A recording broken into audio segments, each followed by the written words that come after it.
John's definitively was cleared, and I scored a 4.5 out of 5. 5 is definitely no match. I got nightmares in my head, I fear thoughts build up until I can't hear. My mind fills up into a creature, and it haunts me somewhere much deeper. I got nightmares in my head, I fear the thoughts build up until I can't hear. That my mind fills up into a creature, and it haunts me somewhere much deeper. Hello and welcome to True Crime Rocket Science, the most authentic voice in true crime. This analysis is drawn from the last 3 pages of narrative in the book John Bonet, The Police Files, pages 399 to 401. If you want to argue that the writers of that narrative were tabloid journalists and thus the analysis lacks all merit, you're welcome. If you feel strongly about it, you also might want to stop this video right here if you've made up your mind and take your dog and your mindset for a walk. Tabloid or not, the tabloids managed to get their hands on the exact transcripts from John and Patsy's police interrogations, and they studied them. Believe it or not, the tabloids were all over the story initially, like flies on you-know-what. By the end of the book, it seems the National Enquirer writers, had their own theory on what happened and who did what. We'll deal with that in a separate analysis. Before we begin with the 4th sample of Patsy's handwriting, if you haven't subscribed to the channel, please do. If you're finding this analysis meaningful, useful, please like, share, leave a comment. You can also hit the thanks button, and let's get started.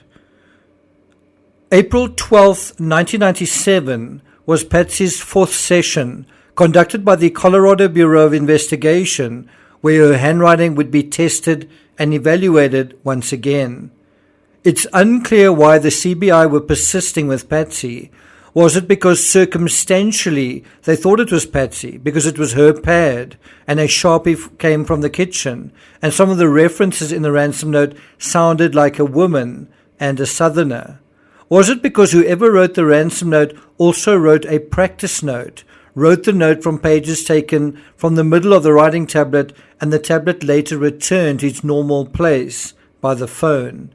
Or was it because the handwriting that collected from Patsy, samples 1, 2, and 3, was still fairly close? Not quite definitive, but close in terms of size and spacing, but then also variable.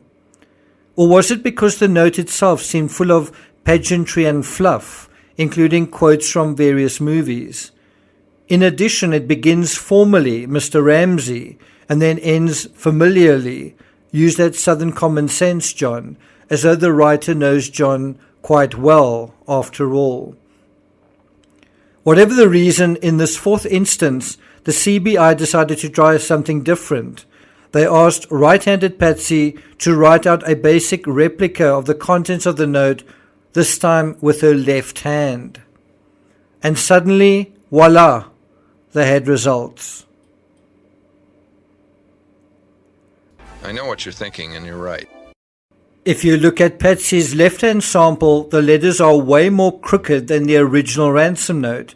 Even so, the size and the spacing of the text is quite similar, along with the fact that it's in a print style. In any event, 4 bingos emerged from this exercise. 4 words that were compelling matches to the words, not just the letters, in the ransom note.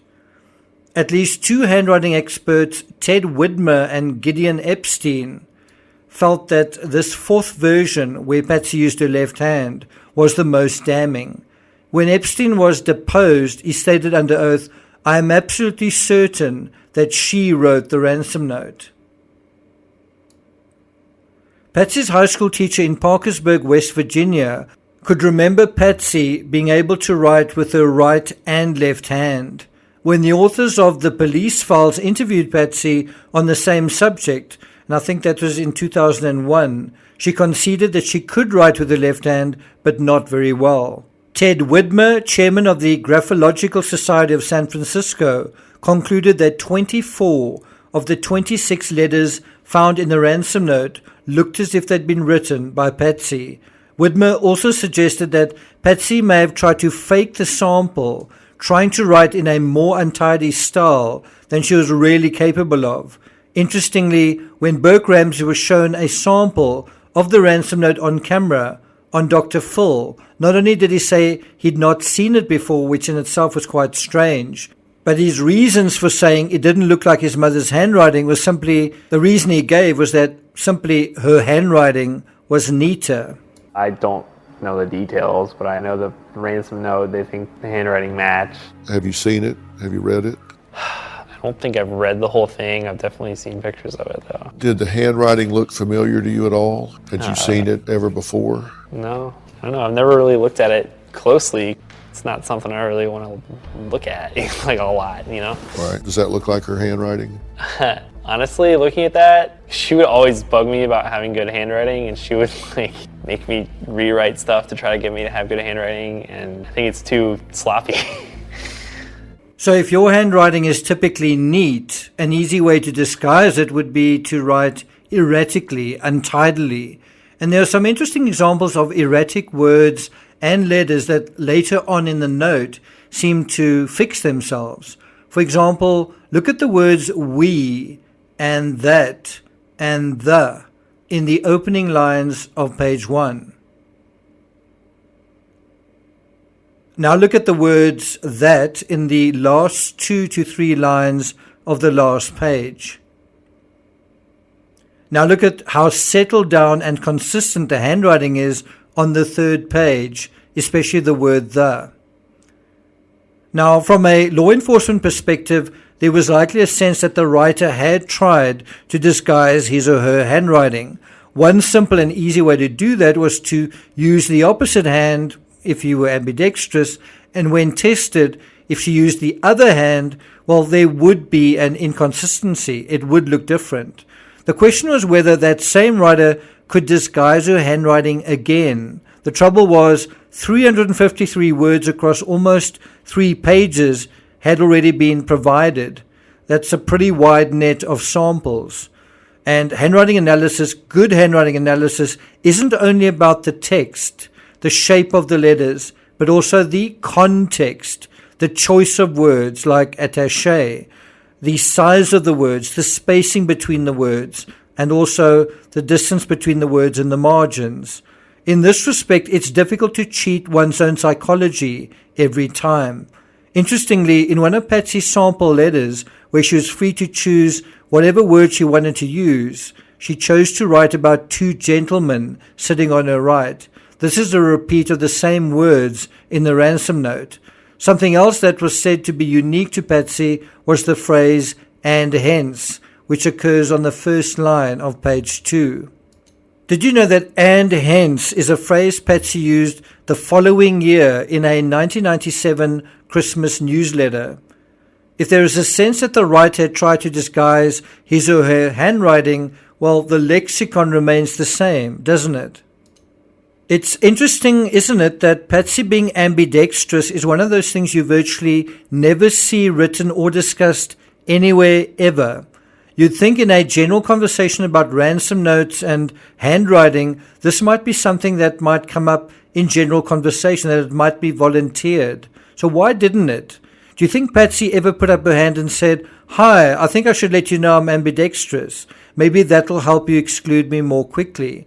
Do you think somebody else said, "Wow, did you know that Patsy's ambidextrous?" Team Ramsey was quite clever in debunking the prosecution's handwriting experts, including Epstein. They rubbished Epstein's testimony on the basis that because handwriting is subjective and an inexact science, it can never be a 100% match. And so any examiner saying that, well, it could be argued that that is unreliable or even biased. And through this argument, Epstein got thrown out of the prosecutor's handwriting team. And the defense team then also argued that I think that Sina Wong's qualifications, there's something wrong with that as well, according to them. And so Team Ramsey's experts, and I mean qualifications at the time, didn't actually have to argue the handwriting of the ransom note against these other experts. their experts could then share their expertise unopposed. I seem to remember that they had 5 experts all saying it was extremely unlikely that Patsy wrote the note, with one of them saying there was a small chance that she may have. Now, I want you to watch this moment in an interview in 2000 on Larry King Live. I think the Ramseys were publicizing their book or something like that, when Patsy proudly explains how experts were unable to match her handwriting to the ransom note. John's definitively was cleared, and I scored a 4.5 out of 5. 5 is definitely no match. There are investigators. What do you think of Patsy's demeanor there? Is she feeling rightly justified, or is there a little bit of glee sparkling in the background? Is there a bit of duping delight there possibly? Anyway, if ambidextrous is something you never read about as context potentially relevant to the ransom note, how about the fact that Patsy was an artist? And what Patsy was often one to do was copy paintings that she liked. Isn't the psychology of painting a painting that is a copy of another, but also differentiated enough to be one's own work? Isn't that a little like disguising the source of one's inspiration? And painting and paint items aren't otherwise irrelevant to the story. I think one must also consider that pageantry is about presenting and staging a person. There's a lot of staging just in ordinary beauty pageants.